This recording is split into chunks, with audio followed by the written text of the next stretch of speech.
Bonjour et bienvenue dans Outdoor Minds. La chance, c'est ce petit quelque chose d'imprévisible qui change tout.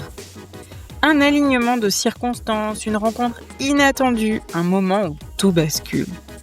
Mais est-ce vraiment un hasard ou une aptitude à saisir l'instant, à oser au bon moment? Je suis Armelle Solélac, serial entrepreneur, investisseuse et double tour du mondiste. Pour cette 7e saison, nous partons à la rencontre de celles et ceux qui ont croisé la chance ou qui l'ont provoquée. Athlètes, entrepreneurs, investisseurs, ils nous racontent les coups de bol, les signaux faibles et les carrefours invisibles où tout s'est joué. Allez, c'est parti pour une nouvelle rencontre.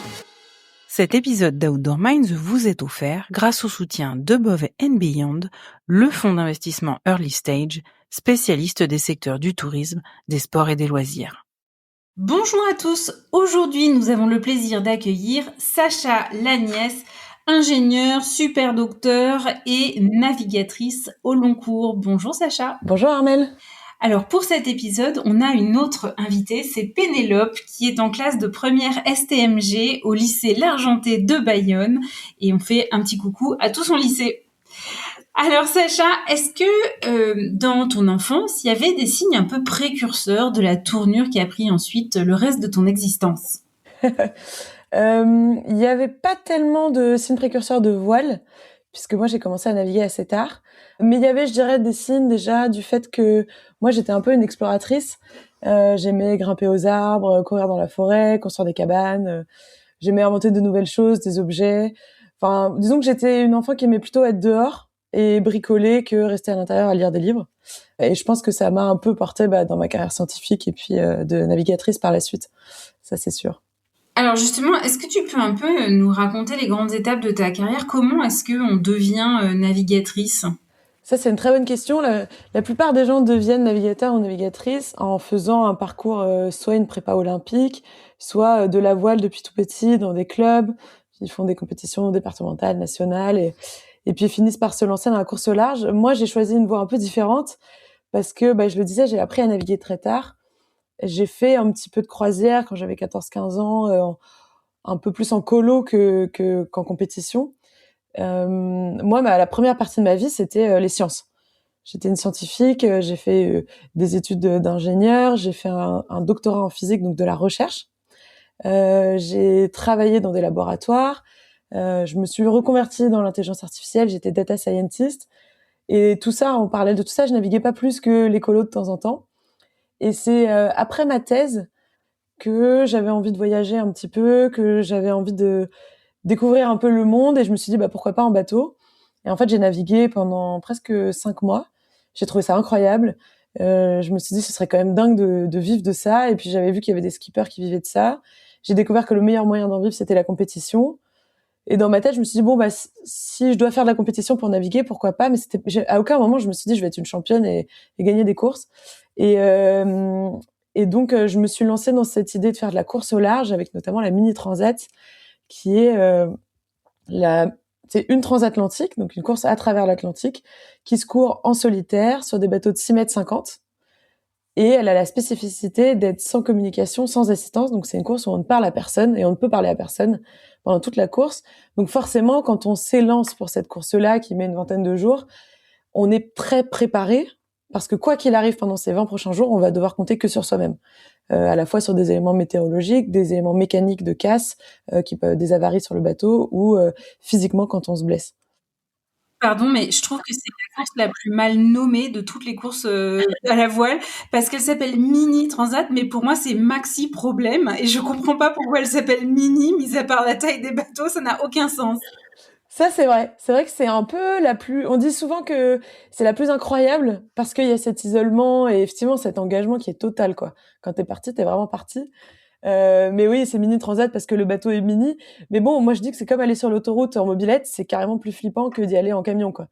Donc, et d'ailleurs, quand les gens viennent au départ de la mini transat, sur toutes les personnes qui viennent sur les pontons disent la même chose, c'est beaucoup trop petit. Vous allez pas traverser l'Atlantique sur ça, c'est une coquille de noix. Enfin, 6,50 m, c'est la taille d'une petite voiture. Les orques sont plus grosses que nos bateaux quand on croise des orques en mer. Donc, petite course impressionnante. Est-ce que le fait d'être physicienne, d'avoir une formation d'ingénieur et après d'avoir fait un peu de recherche, ça t'aide quand il faut réparer de la casse ou lire des cartes météo parce que c'est quand même un sport mécanique la voile. Oui, franchement, je pense que j'ai cette chance-là, c'est-à-dire que, OK, je dois tout apprendre en termes de navigation pure et de réglage d'un bateau, toutes les sensations, qu'on acquiert avec des années d'expérience. Ça, c'est sûr que moi, j'ai du retard. En revanche, on me donne, un instrument, par exemple une radio VHF, ou, j'en sais rien, un pilote automatique avec la notice. Moi, je sais décrypter la notice, l'analyser et arriver à me servir des instruments. Donc j'ai un avantage là-dessus et pareil quand il s'agit de réparer la coque, de comprendre les efforts qu'il y a un peu dans le bateau, je suis aidée et tant mieux parce qu'il faut bien que j'ai des avantages puisque je pars avec un peu de retard et donc c'est sûr que je joue là-dessus et ma carrière scientifique m'a vachement aidée, ouais. Est-ce que tu peux nous parler un peu de tes grands accomplissements, ceux dont tu es le plus fier? Bah franchement cette mini transat, j'en suis très très fière parce que c'était super dur. J'avais moi donc c'est 2 ans de préparation pour se qualifier et pour pouvoir faire cette course et au début voilà mon idée c'était d'en vivre et vraiment si je faisais dernière mais que j'arrivais à en vivre ça m'allait très bien. Donc c'était une aventure. Et puis, je me suis un peu prise au jeu parce que c'est des courses et puis il y a le côté optimisation du bateau. Moi, j'aimais vraiment bien ça. Donc de plus en plus, j'ai choyé mon bateau, je me suis bien entraînée et puis les résultats sportifs progressaient. Donc j'ai commencé à faire des top 10, j'ai même gagné une course en mini, donc j'étais très fière de ça. Et après, il y a la mini transat. Et là, la mini transat, c'est un peu plus aléatoire. On fait des grandes options, donc des grands choix. C'est pas toujours les meilleurs de l'année qui gagnent la transat. Donc je savais que voilà, le classement sportif, ça pouvait être beaucoup mieux que d'habitude ou beaucoup moins bien.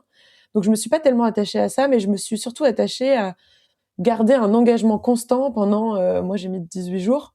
En fait, c'est super dur pendant 18 jours d'être tout le temps concentré. On n'est jamais en train de lire un livre, on n'est jamais en train de faire autre chose que dormir, manger, régler le bateau. Et moi, je voulais arriver de l'autre côté et me dire, il n'y a pas une minute où j'aurais pu faire mieux et avoir aucun regret. Et je suis assez fière de moi pour ça parce que franchement, c'est ce que j'ai fait. Et j'ai eu des galères et j'ai pris un choix bien engagé d'aller chercher du vent fort au sud de l'Atlantique. Donc sur le papier, ça paraissait très bien parce que c'était rapide. Quand je suis arrivée en bas, que c'était la tempête, qu'il y avait vraiment beaucoup de vent et que j'ai compris que ça allait durer une semaine comme ça et que j'arrivais même pas à aller pisser, là, je me suis dit, OK, là, il va falloir être engagé, là, il faut rien lâcher. Et je l'ai fait. Et franchement, j'étais hyper fière de ça. Et c'était un peu ma première grosse course au large. C'était mon premier pied dans la course au large en tant que skipper professionnel. Et c'est là où, bah ouais, j'ai démarré ma carrière. C'était le premier début, la première chose, on va dire. Corrige-moi si je me trompe, mais je crois que tu as battu un record, non? Oui, et bah justement, dans cette tempête où ça allait super vite, j'ai battu le record de vitesse sur 24 heures. Donc en ligne droite, 24 heures en ligne droite. Et j'ai fait pour ce bateau-là la vitesse la plus rapide sur 24 heures. C'était assez engagé. Ouais, j'imagine, ouais. Il y a un autre accomplissement dont tu peux être quand même très fière pour la cause des femmes. Est-ce que tu peux nous en parler? Oui, bah à la suite de ce projet de mini, j'avais envie de continuer dans la course au large, de passer sur des plus gros bateaux. Mais il y a un truc qui m'a toujours portée parce que j'ai eu la chance de grandir entourée de femmes, parce que quand j'ai fait des sciences, il y avait peu de femmes autour de moi. J'ai toujours eu ce truc de les femmes sont incroyables et on en voit très peu dans certains milieux, notamment les milieux techniques. Et c'était un combat que j'avais déjà porté sur mon mini parce que j'avais un spi avec écrit Elle bouge, donc une voile avec écrit Elle bouge pour inciter les jeunes femmes à aller dans les métiers de la tech et les métiers de l'ingénierie. Et donc quand j'ai voulu passer sur une taille supérieure de bateau, je me suis dit il faut que cette carrière-là qui marche bien et qui continue, elle ait un sens et qu'elle ait un sens envers les femmes. Et donc la façon pour moi de m'engager, ça a été de créer les Déferlantes, c'est-à-dire une écurie féminine de course au large avec donc le nouveau bateau, le plus gros bateau sur lequel je cours aujourd'hui. Et j'ai gardé mon mini, parce que c'est quand même un super bateau que j'adore, que j'ai beaucoup peaufiné. Et j'ai mis dessus une jeune skippeuse. En fait, moi, j'avais tellement galéré à lever des fonds pour naviguer. Je me suis dit, moi, maintenant, j'ai une petite réputation. Je vais l'utiliser pour lever des fonds et je vais donner des fonds à une jeune femme pour lui mettre le pied à l'étrier de sa future carrière. Et donc, on a créé les Déferlantes en 2024. Et aujourd'hui, il y a un classe 40, donc il y a un plus gros bateau de 12 mètres et ce mini de 6 mètres. Et on a déjà fait une saison de course, les 2 bateaux, les 2 skippeuses. En plus, moi, l'année dernière, sur le classe 40, j'avais Sani Beuke, qui est une Allemande, qui a rejoint l'écurie. Et c'était génial d'avoir un endroit où il y avait 3 femmes sur des courses, alors qu'on est 5 à 10% de femmes en général. Et voilà, et je suis assez fière de ça parce que on s'engage concrètement en faisant naviguer des femmes et aussi à travers nos messages, toutes les skippeuses des Déferlantes vont dans des écoles, on communique sur les réseaux sociaux, on essaye de montrer qu'en fait, on a notre place dans ces métiers techniques. Et même si c'est dur, même si c'est physique, les femmes sont tout à fait capables de faire ça. Et en plus, on fait plutôt des bons résultats, donc c'est une bonne pub pour les femmes. Est-ce que tu peux nous parler de ton prochain projet ou quel est ton prochain objectif sportif? Oui, cette année, j'ai fait la Transat Café L'Or, donc une transat en double sur le classe 40. Et là, on monte un peu le niveau, puisque l'année prochaine, c'est la Route du Rhum. Donc, c'est la transatlantique en solitaire, toujours sur ce gros bateau. Classe 40, j'ai dit c'est 12 mètres, donc on se dit c'est 2 fois la longueur du Mini. Donc, on se dit c'est 2 fois plus dur. Alors, pas du tout, parce que c'est 4 fois le volume du Mini. Et c'est 5 à 6 fois les efforts, donc c'est beaucoup plus physique. C'est un bateau très technique. Et la petite surprise que j'ai découverte sur la Transat Café L'Or, c'est que le bateau est plus dur. Mais du coup, il est plus résistant. Donc, on va aussi en course dans des tempêtes beaucoup plus grosses. Des endroits où en Mini, on les éviterait. Mais là, en fait, on passe à travers parce que c'est gagnant, parce que le bateau tient le coup. Donc, on se retrouve confronté à des 40, 50, voire 60 nœuds. Des choses où, si on met le Mini là-dedans, il s'ouvre en deux. Donc, il n'est même pas question de faire ça. Mais voilà, donc à la fois, le bateau est plus dur, et à la fois, le circuit est plus engagé. Et donc, ça a été une transat extrêmement compliquée et très dure, et on est très fiers de notre résultat. Mais là, quand je me dis que je vais la refaire en solitaire, c'est une petite marche quand même. Alors, si tu regardes un peu ton parcours, qu'il soit professionnel, scientifique, personnel ou sportif, est-ce qu'il y a un moment où tu t'es dit, tiens, là, j'ai quand même vraiment eu de la chance? Pour moi, il y a un peu deux types de chance. Il y a la chance que j'appelle la chance dans la vie, c'est-à-dire la chance à laquelle vraiment tu ne peux rien. Moi, j'ai de la chance dans la vie, je suis née dans un milieu plutôt aisé, j'ai pu faire des belles études. Voilà, ça, c'est pour moi, ça c'est de la chance, clairement, que j'ai eu des bons points de départ, on va dire. Et après, je pense qu'il y a aussi la chance dans ta vie professionnelle et dans tes projets. Et ça, pour moi, en fait, ça se provoque et ça se saisit. Et par exemple, quand j'ai décidé de faire de la course au large, j'ai cherché des sponsors pendant 3 ans. Et ça a été 3 années vraiment difficiles. Et au bout des 3 ans, je donne une conférence pour un événement, je parle un peu de mes envies de course au large. À l'époque, on parlait déjà de navigatrice, j'avais pas encore de bateau, mais bon, fake it until you make it, comme on dit. Et j'étais déterminée. J'avais fait quelques courses, mais j'avais pas mon projet. Bref, je me retrouve dans cette conférence et, coup de bol, ou pas, il y avait un décideur d'une grosse boîte qui allait pas très bien dans la salle. Et il me dit, moi, ma boîte, elle va pas bien, on a besoin de vivre autre chose, on a besoin de vivre une aventure, te sponsoriser, ça pourrait nous aider.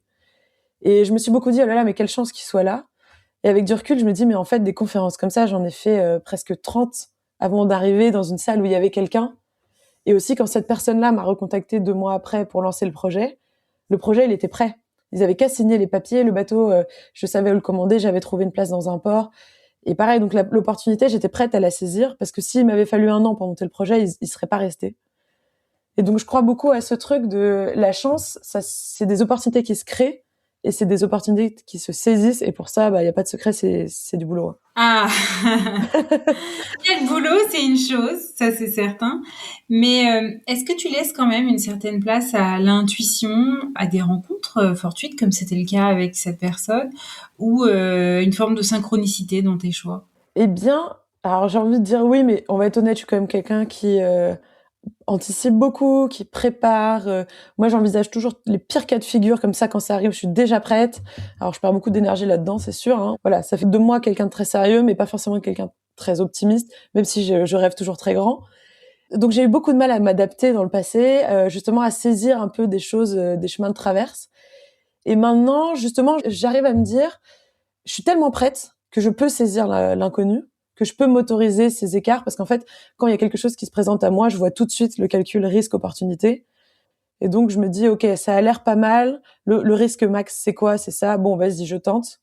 Et donc, j'ai exploré plein d'idées. J'ai exploré, par exemple, avec un cabinet d'architecte, de faire un bateau en bois, à une époque où j'avais envie de m'investir un peu plus dans l'écologie et d'essayer de mettre ça sur place. Bon, il s'avérait qu'avec le cabinet, c'était compliqué. Ça matchait pas avec les sponsors en timing, ils étaient pas prêts, la technologie était pas prête, donc on a mis stand-by. Mais voilà, j'ai exploré plein de trucs, et plus je le fais, plus je vois que ça m'apporte, ça m'enrichit, je rencontre des gens, j'apprends plein de choses. Donc j'essaye d'être de plus en plus ouverte à ça, mais j'avoue que c'est pas mon naturel. Et est-ce qu'il y a un moment dans ta vie où tu t'es sentie au bon endroit, au bon moment? Ça, je crois, à chaque fois que je suis en mer, hein. Ça, il y a pas de secret.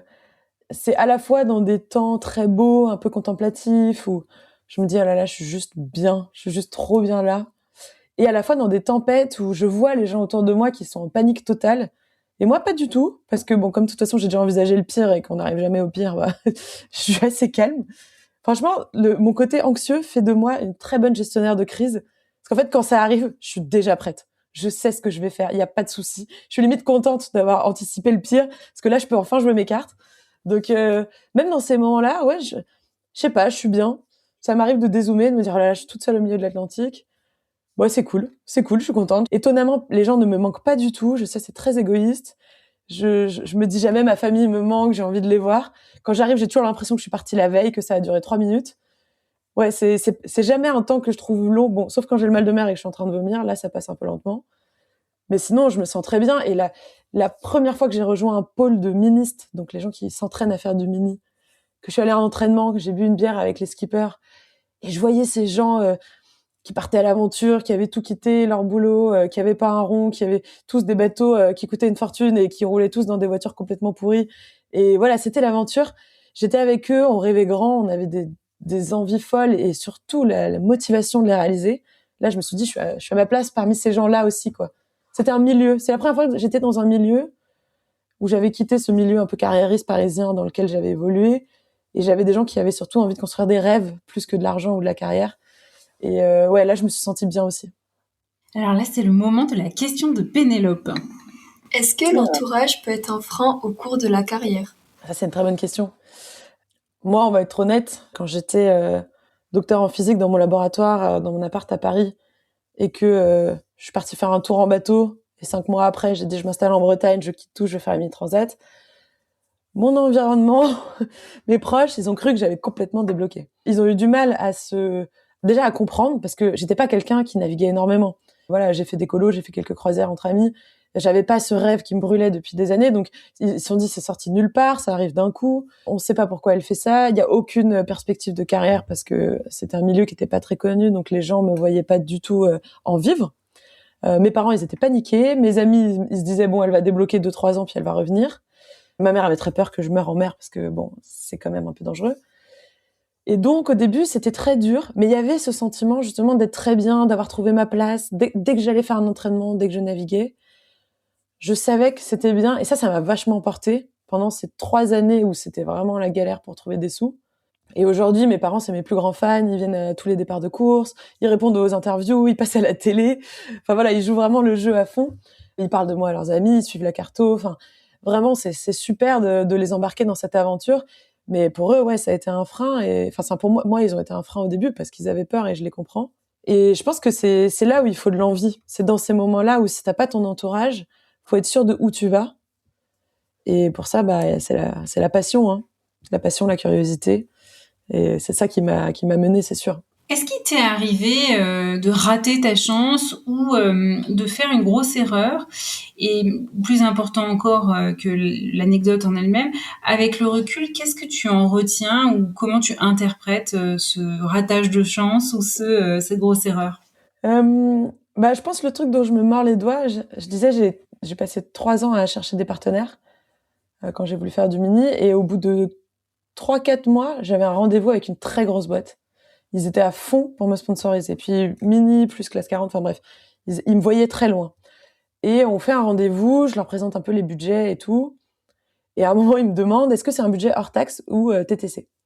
Et moi, à l'époque, je sortais de mon laboratoire, j'avais fait un peu de bateau, j'en avais aucune idée. Je savais pas la différence, je savais pas calculer la TVA. Alors forcément, sur un budget de 100 000 euros, ça fait un peu tâche quand on sait pas répondre à ça. Donc, bon, évidemment, j'essaie de m'en sortir, je dis un truc au pif, ils voient bien que je suis perdue, ça matche pas hyper bien, bon. Et bon, voilà, clairement, j'ai perdu mon sérieux à ce moment-là et ça n'a pas marché. Et je pense que ça a été une bonne leçon parce que je me suis rendu compte de tout ce qu'il y avait à apprendre pour faire ce projet-là. Et ça m'a un peu botté les fesses de me dire, en fait, c'est pas juste tu veux faire de la voile, tu te lances, c'est tu vas monter une entreprise. Et donc, il faut se former. Et j'ai pris des cours en ligne, j'ai regardé des tutos, j'ai regardé des tutos de finance, je me suis renseignée, j'ai pris un comptable sur comment on faisait une structure juridique. Voilà, je suis allée au bout des choses et je me suis dit, à partir de maintenant, tout ce que tu le fais comme une pro. Donc pareil, la communication, j'ai commencé à communiquer, je me suis renseignée, j'ai regardé des tutos pour faire bon, à l'époque, il y avait pas de réel, mais des vidéos, j'ai fait du montage et tout. Et je pense que ça a été vraiment un truc à ce moment-là, je me suis rendu compte que c'est une chose de créer sa chance et c'est une autre d'être prête à la saisir, comme je disais tout à l'heure, et qu'il fallait que je sois prête si je voulais aller loin. Donc c'était un bon apprentissage et j'y repense encore, souvent. Ouais, je crois que ça, c'est quand même un peu la partie immergée de l'iceberg que le grand public ignore beaucoup. C'est que les navigateurs et navigatrices au grand large, c'est pas juste des sportifs de haut niveau, c'est surtout la grande partie du temps, en fait, des chefs d'entreprise. Et on ignore beaucoup cette partie-là. Je trouve dans le grand public, c'est relativement peu présenté par les médias, en tout cas. Oui, c'est vrai que moi, c'est un truc qui m'a beaucoup frappée parce que je l'ai découvert en le faisant, la part de l'entrepreneuriat et son importance. Et on le voit pas, comme tu le dis, on le voit pas dans les médias. Et donc, je m'y attendais pas du tout. Du coup, j'ai assez vite réalisé qu'il allait falloir monter en compétence là-dessus. Et du coup, je me suis attachée à raconter ce pan-là de la navigation, de la course au large. Et sur mes réseaux sociaux, sur Instagram, je montre un peu quand il faut faire de la compta, les rendez-vous que je peux avoir, des négociations fournisseurs. Là, je sors d'une semaine à Paris où j'ai rencontré tous les partenaires. On a établi des plans de communication, des stratégies. Et ça, moi, j'adore et j'ai appris plein de choses. Mais on le voit pas beaucoup. Et je me suis attachée à le montrer. Et en fait, c'est drôle parce que ça a vachement marché. Parce que, en fait, des navigateurs qui naviguent et qui montent des vidéos de bateau, il y en a plein. Mais les navigateurs qui montent les coulisses, il y en avait en tout cas un peu moins, il y en a de plus en plus. Et donc les gens se sont attachés à ça. Et puis je pense que les gens, en voyant tout ce qu'il y avait à faire avant de prendre une course, en fait, ils suivent l'aventure au quotidien. Et il y a toujours ce truc de est-ce qu'on va y arriver ? Est-ce qu'on va prendre le départ de cette mini transat, de cette route du Rhum ? Et je trouve ça chouette, ouais, de partager ça. Et en plus, ça inspire aussi. Moi, j'essaie d'inspirer des jeunes femmes. Et donc, ça les inspire à pourquoi pas monter leur boîte un jour, puisque au final, moi, je fais ça. Ma passion, c'est la voile, mais on peut avoir une autre passion, monter sa boîte dans son autre passion. Et en plus, moi, je le montre à mon échelle, c'est-à-dire, il y a 4 ans, je savais pas ce que c'était que la TVA, quoi. Et j'apprends et je fais encore des erreurs et je le dis d'ailleurs et je le montre parce que je pense que c'est important d'être authentique. Si je faisais semblant de tout savoir dès le début, ça parlerait à personne. Donc voilà, j'aime bien montrer le chemin et j'aime bien montrer que c'est pas toujours facile, mais on s'accroche et on apprend plein de trucs et c'est ça qui est chouette aussi, quoi, toute la progression. Est-ce qu'il y a eu une personne qui a changé un peu le cours de ton parcours ? Oui, ça, ça je l'appelle mon ange gardien. C'est marrant parce qu'au début, quand il est arrivé, je pensais que c'était un ennemi. Donc c'était toujours cette période où je cherchais des sous pour le mini, je lançais ma carrière. Et un jour, je reçois un appel, je sais pas comment il avait mon numéro de téléphone. Je reçois un appel et on me dit oui, bonjour, ici Bertrand. J'ai vu une de vos vidéos sur YouTube. J'avais fait un peu de bateau, j'avais fait quelques vidéos sur YouTube. Et est-ce que vous acceptez des sponsors ? Je me dis, oui, d'accord, oui, bien sûr. Alors, c'est jamais les sponsors qui t'appellent, hein. C'est toujours dans l'autre sens. Donc, je me dis, OK. Il me dit, oui, j'aimerais bien sponsoriser une jeune femme. Est-ce que je peux avoir ta plaquette ? Il était jeune, il avait une 40aine d'années, il est cool. Et moi, je me dis, à mon avis, il veut ma plaquette pour monter son propre projet. C'est un concurrent. Donc, je me méfie un peu. Je lui envoie. Et puis, il me dit, ouais, ça me plaît bien, j'ai envie de te sponsoriser. Envoie-moi ton contrat. Là, je me dis, OK, je lui envoie le contrat. Il me demande le Word. Je me dis, c'est pas possible. Il va me piquer mon contrat en plus, quoi. Et en fait, il me répond 2-3 modifications dans le contrat. Et il me dit, voilà, moi, j'ai vu ta vidéo, t'as l'air sympa. J'ai envie de mettre un pied dans la course au large. Je te sponsorise. Et donc, il a permis de lancer le projet. Il est venu naviguer plein de fois avec moi. Il s'est pris de passion pour le projet. L'année où j'ai fait la mini transat, j'avais mon boulot à côté, je galérais. Il m'a sponsorisé pour pouvoir quitter mon boulot les 6 mois de la transat. Et ensuite, quand j'ai rêvé de monter l'écurie Les Déferlantes, il m'a aidé, il a acheté les 2 bateaux qui nous louent, donc il est devenu armateur de l'écurie, parce que moi, j'aurais jamais pu sortir 1 million d'euros pour acheter le Classe 40. Et il m'a ouvert tout son carnet d'adresses pour pouvoir trouver des sponsors, parce que là, on montait en budget, donc il fallait trouver plus de sponsors. Et donc, il m'a permis de trouver des sponsors. Et aujourd'hui encore, moi, je m'appuie énormément sur son expertise, parce qu'il a monté plusieurs grosses entreprises. Et il me fait grandir en tant que chef d'entreprise, et justement toute cette partie entrepreneuriat sur laquelle j'ai beaucoup à apprendre, il m'épaule sur le management. Maintenant, on a une petite équipe, donc il m'épaule sur le management. On a beaucoup d'échanges sur la stratégie, la feuille de route. Hier, on a fait une réunion de 5 heures sur la déferlante Horizon 2030. C'était passionnant.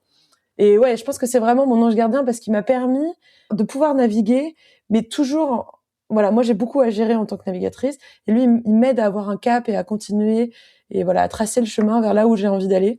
Et c'est sûr que c'est quelqu'un qui a changé l'histoire des déferlantes. Waouh, c'est génial d'avoir comme ça une personnalité qui soutient autant. Forcément, que ce soit en mer ou à terre, tu as des moments plus difficiles que d'autres. Comment tu gères ces périodes? Est-ce que tu as parfois même l'impression que la malchance s'acharne? C'est drôle parce que effectivement, quand on est en mer, encore plus en solitaire, encore plus quand on n'a aucune communication avec l'extérieur, faut imaginer qu'en mer, on dort par tranche de 20 minutes, jamais plus. Donc forcément, au bout de 15, 18, 20 jours, tu commences à être un peu fatigué.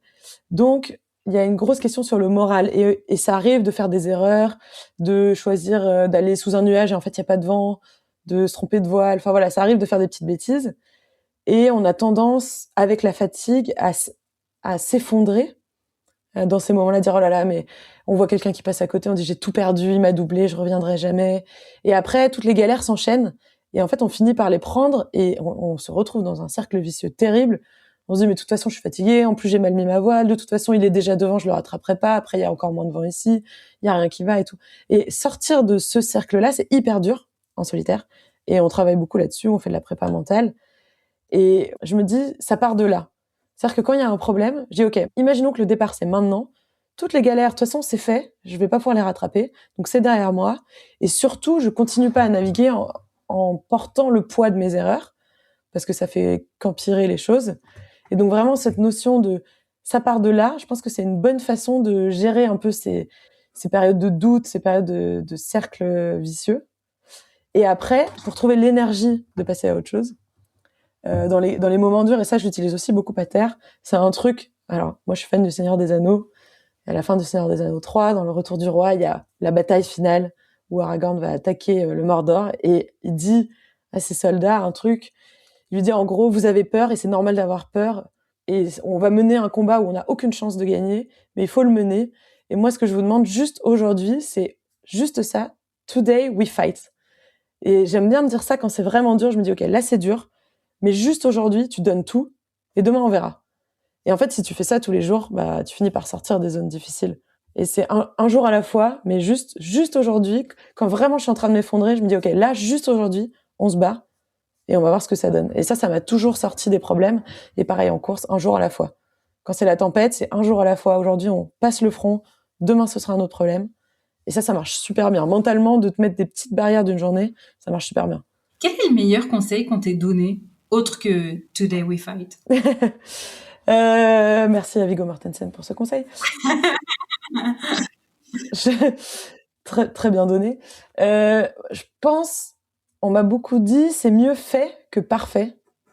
Et moi qui suis un peu perfectionniste, qui ai besoin d'anticiper tout, parfois je suis un peu paralysée. Parfois quand c'est l'inconnu, je sais pas avancer parce que je sais pas où je vais.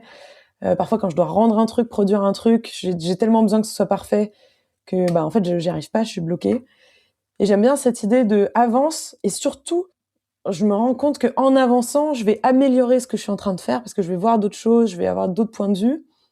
Et en fait, si j'avais été au bout du premier truc, ça aurait jamais été aussi bien que ce truc imparfait que j'ai avancé au fur et à mesure. Et en fait, quand on arrive au bout, c'est tellement mieux. Et voilà, c'est de l'amélioration continue, on fait ça en développement, mais voilà, commencer, tu lances un projet. Voilà, même si au début t'as pas tout l'argent pour faire toutes les courses, tu commences à naviguer, c'est pas grave, tu vas trouver. Et puis voilà, au fur et à mesure, t'as l'argent, donc ça y est, tu fais ton année. Et puis après, t'en as encore plus, donc tu vas avoir des voiles neuves, et encore plus, tu vas pouvoir faire un film. Enfin voilà, lâcher un peu du lest. Savoir que de toute façon, la job list, elle est infinie. Si tu veux faire les choses bien, tu peux toujours relire une dernière fois la présentation. Là, on fait de la compétition, donc tu peux toujours acheter une voile neuve, tu peux toujours aller à la salle quand t'es en train d'être en vacances ou quoi. Et donc, prioriser, mettre de l'énergie sur les bonnes choses et s'autoriser à pas être parfaite surtout et à avancer. Ça, c'est vraiment quelque chose qui a changé ma façon de travailler et qui m'a permis d'entreprendre beaucoup plus, de tester plus de choses. Et ça, c'est un super conseil. Qu'est-ce que tu sais avec une absolue certitude? Alors, moi, j'aime bien dire tout est possible à qui s'en donne vraiment les moyens. C'est pas quand on veut, on peut, parce qu'il y a des gens pour qui c'est difficile et qui peuvent pas. Il y a des gens qui peuvent pas. Mais dans la limite du possible, je pense que toutes les choses prennent du temps. Ça va être plus ou moins long. Du temps et de l'argent. Mais l'argent, c'est du temps. Parce que moi, par exemple, quand je trouvais pas d'argent pour acheter un bateau, j'ai repris un boulot pendant 1 an, j'ai mis des sous de côté et j'ai financé mon bateau. Alors, partiellement, mais bref. J'ai temporisé, j'ai repoussé mon projet de 2 ans et voilà.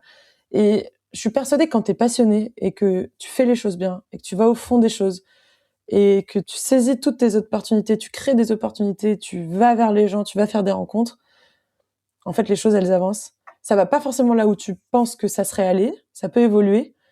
C'est jamais le plan initial qui se réalise, mais il y a toujours des choses qui se réalisent et ça, c'est vraiment super. Et t'en apprends tellement sur toi que, ouais, je pense que la détermination, c'est une valeur sûre.